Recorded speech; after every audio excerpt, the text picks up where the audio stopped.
ମୁଁ ତ ଗାୟିକା ସୁରଭାରତୀ ସସ୍ମିତା ପ୍ରଧାନ କେନ୍ଦ୍ରାପଡ଼ା ପଟ୍ଟମୁଣ୍ଡେଇ ଜୋରନ୍ଦା ମାଘ ମେଳା ବୁଲିବାକୁ ଆସିଥିଲୁ। ମହିମା ଲେଖ ଯେଉଁ ଧର୍ମରେ ଯେଉଁମାନେ ସାଧୁ ସନ୍ଥମାନଙ୍କୁ ଦର୍ଶନ କଲୁ ଆଉ ଗାଦି ବି ଭ୍ରମଣ କଲୁ। ତାପରେ ରାତିରେ ଯାତ୍ରା ଦେଖିଲୁ। ମେଳା ଦୋକାନ ବହୁତ ବଢ଼ିଆ ସୁନ୍ଦର, ତ ବିଶ୍ୱ ପ୍ରସିଦ୍ଧ ମାଘ ମେଳା କହିଲେ ଜୋରନ୍ଦାକୁ ମାନେ ଲୋକମାନେ ବୁଝନ୍ତି ଜାଣନ୍ତି। ତାପରେ ଆଜି ଗାଧୁଆ ସାରି ନିଜ ନିତ୍ୟକର୍ମ ସମାପନ କରି ଆସିଥିଲୁ କପିଳାସ ଆଶୁତୋଷ ଶିବଙ୍କୁ ଦର୍ଶନ କରିବା ପାଇଁ। ଆଉ ଦର୍ଶନ କଲୁ, ଯାହା ହଉ ବି ଆଜି ଏତେ ମୁଁ ଭାବିନଥିଲି ଯେ ଏତେ ଠାକୁରଙ୍କୁ ଦର୍ଶନ ପୁରା ନିକଟରେ କରିପାରିବୁ। ଆଉ ତାପରେ ନିକଟରେ ଠାକୁରଙ୍କୁ ଦର୍ଶନ କଲୁ, ପୁରା ପାଖରେ ଦର୍ଶନ ସାରିଲୁ। ପୁରା ପାହାଡ଼କୁ ଗାଡ଼ିଟା ଉଠିଲା, ପୁରା 11ଟା ବାଙ୍କ ପାସ୍ କଲା ପରେ ଯାଇକି ଆମେ ତା ଉପରକୁ ଗଲୁ। ଗଲାବେଳକୁ ଯେଉଁ କଷ୍ଟ, ଆସିଲା ବେଳେ ପୁରା ବଢ଼ିଆ ଲାଗିଲା। ଆଉ ଗାଡ଼ି ତାର ବିନା ଷ୍ଟାର୍ଟ ଗାଡ଼ି ଚାଲିଲା, ଆଉ କିଛି ଅସୁବିଧା ନାହିଁ। ଠାକୁରଙ୍କୁ ଦର୍ଶନ କଲୁ, ପ୍ରସାଦ ଖାଇଲୁ, ତାପରେ ଆସିଲୁ। ଆଉ ଏଇ ସମୟଟା ମୁଁ କହିଲି ନାଇଁ ଟିକେ ଯିବା। କେବେ ମୁଁ ଯାଇଥିଲି ବୋଧେ ବହୁତ ଦିନ ତଳେ, 15 ବର୍ଷ କି 20 ବର୍ଷ ତଳେ। ଚାଲ ଟିକେ ଯିବା। ଅନୁଭୂତି କ'ଣ ପାଇଲ? ଆଉ ଜୋରନ୍ଦା ମାଘ ମେଳା ବୁଲିବାକୁ ଆସିଥିଲୁ। ଆଉ ଏଇଠି ଆଉ ଶିବ ଠାକୁରଙ୍କୁ ଆଉ ଦର୍ଶନ ନ କରିବୁ କିଛି? ଆଉ କପିଳାସ ତ ନିଶ୍ଚିତ ଆସିବୁ ନାହିଁ, ଜୋରନ୍ଦା ଆଉ କପିଳାସ ପୁରା ନିକଟ। ତେଣୁ ଦର୍ଶନ ଭଲରେ ଠାକୁରଙ୍କୁ ଦର୍ଶନ କଲୁ, ଠାକୁରଙ୍କ ପ୍ରସାଦ ପାଇଲୁ। ବହୁତ ଭଲ ଲାଗିଲା, ଶାନ୍ତି ଲାଗିଲା, ଆତ୍ମତୃପ୍ତି ମିଳିଗଲା। ଆଉ କ'ଣ, ସବୁବେଳେ ତ ପାଲାରେ ଆଉ ସମୟ ଯାଏ, ପିଲାମାନଙ୍କୁ ବି ସମୟ ଦେଇ ହୁଏନା। ତା ଭିତରେ ତ ଟିକେ ସମୟ ବାହାର କରିବାକୁ ପଡ଼ିବ, ଯାହେଲେ ପିଲାଙ୍କୁ ସମୟ ଦେବାକୁ ପଡ଼ିବ, ପରିବାର ଭଲ ମନ୍ଦ ସମସ୍ତଙ୍କୁ ତ ଦେଖିବାକୁ ପଡ଼ିବ। ଆଉ ଯେତେ ସବୁ ଦେବତା ଅଛନ୍ତି, ଆଶୁତୋଷ ଶୈବପୁରୁଷ ଦେବଦେବ ମହାଦେବ, 33 କୋଟି ଦେବତା ମଧ୍ୟରେ ଯଦି କାହାକୁ ଦେବଦେବ କୁହାଯାଏ, ଏ ଶବ୍ଦଟା ଯଦି କାହା ପାଖରେ ଯୋଡ଼ାଯାଏ ବା ସଂଯୋଗ କରାଯାଏ, ସେ ହେଉଛନ୍ତି ଶିବ। ଆଉ ଦେବଦେବ ମହାଦେବର ନାମଟା ଆଉ କାହା ପାଖରେ ଲାଗିବନି, କି ଏ ଶବ୍ଦକୁ ଆଉ କେହି ନେବାର ହକ୍ ବି କାହାର ନାହିଁ, କି ଏ ଶବ୍ଦଟା କାହା ପାଖରେ ପ୍ରଯୁଜ୍ୟ ବି ନୁହଁ। ତାପରେ ମଙ୍ଗଳମୟ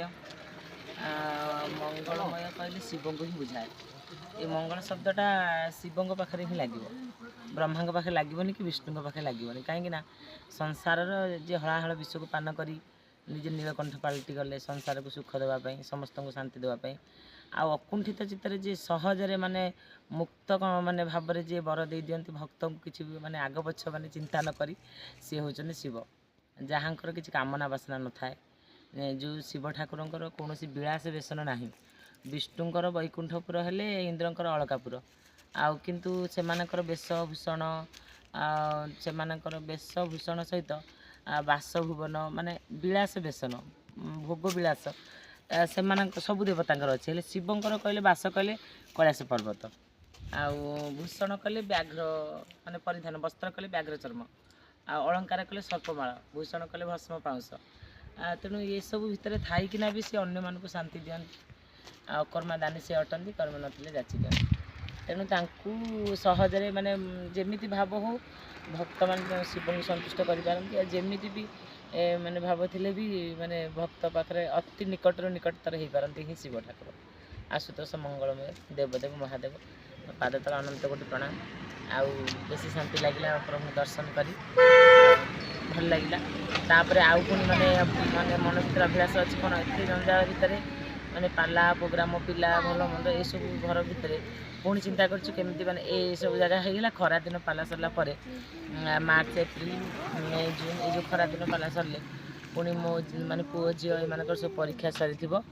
ଆଉ ସେମାନଙ୍କୁ ନେଇକି ଆମର ଜଗତଗୁରୁ ଠାକୁର ଅଭିରାମ ପରମହଂସ ଦେବ କରମଳା ଟିକେ ଯିବୁ, ମହାପ୍ରଭୁ ଜଗନ୍ନାଥ ଦର୍ଶନ ଟିକେ କରିବୁ ନିଶ୍ଚିନ୍ତ ଭାବରେ। ଝିଅର ବି ପରୀକ୍ଷା ସରିଥିବ, ପୁଅର ବି ପରୀକ୍ଷା ସରିଥିବ, ସେଇ ସମୟରେ ଟିକେ ଯିବୁ ବୋଲି ଏଇ ମନ ଭିତରେ ଅଭିଳାଷ ଅଛି।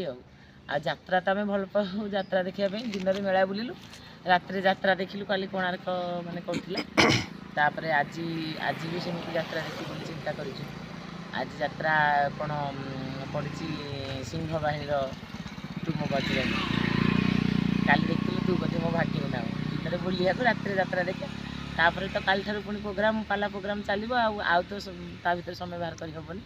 ଯେତିକି ସମୟ ପାଇଲୁ ସେଥିରେ ସମୟ ଏଇ ଠାକୁରଙ୍କୁ ଦର୍ଶନ କରିବାରେ, ମେଳା ବୁଲିବାରେ ଗଲା। ଆମ ଓଡ଼ିଆ ସଂସ୍କୃତି, ଆମ ऐतिह्य आम परंपरा आमर जो 12 ओषा 13 व्रत जिते सब पूजा विधि जे आपण जिते दूर विदेश जातु जिते माने आम ओडिया संस्कृति आम परंपरा अन्य कोठी मिलेनी आमर जो सब धर्म सांस्कृतिक कार्यक्रम आमर जो सब प्रतिपालन होची सेटा अन्य कौन सी देश भी मिल ना हूँ से पाखे कोटी कोटी टंका थाईपे से हूँ से लक्षपति थी पारती हेले आम ओडिया सब गरीब आम बासी पखाड़ शाग भत्ता माने शाग भजा बड़ी चूरा पखाड़ भात आम जीवन गले भी आमर माने आराध्य देवता हेले जगन्नाथ आमर पवित्र स्थान हूँ पुरुषोत्तम माने क्षेत्र पुरुषोत्तम धाम श्रीक्षेत्र धाम पुरी आते सब दिए अच्छा दर्शन करने को जिते जो स्थान को गले भी जो शांति मिले जो माने आत्मतृप्ति मिले अन्य कौटे मिले हुए तो चाकचर्य आधुनिकता